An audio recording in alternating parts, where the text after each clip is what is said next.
Kamusta mga kabayan? Ni hao! For today's video is magluluto po tayo ng mustasa na pinikels na. Nalalagyan po natin ng giniling. Igisa lang po natin. Magpainit po tayo ng mantika at saka kawali. Yan, pag po mainit na, ilagay na po natin ang ating giniling. Yan po ay ating isasangkot siya lamang hanggang sa maging golden brown po ang kanyang kulay.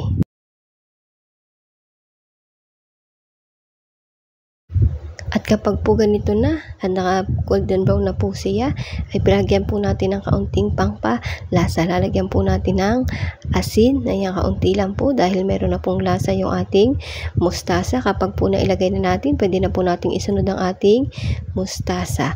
Hahaluin lang po natin yan para po mag-combine yung giniling at saka yung ating gulay. Ayan, ganyan lang po. Napakadali at napakasimple lang po ng mga pagkain dito sa Taiwan. Mabilis lang din pong lutuin. Iba't iba nga lang din po ng pamamaraan.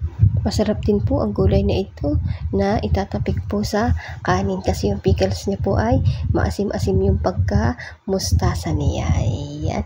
Kapag po ganyan na at nakikita nyo na okay naman na po ang ating niluluto, ay pwede na po nating isunod ang ating sili. Ayan, mas marami daw pong sili, mas masarap. Pero dahil hindi po ako masyado sa anghang, isa lang po ang aking inilalagay. Pero pag minsan po nagre-request ang aking amo ng 3. Ayan, meron na po tayong masarap na ulam. Thank you po Lord sa lahat ng blessing. Bukas po ulit. Salamat!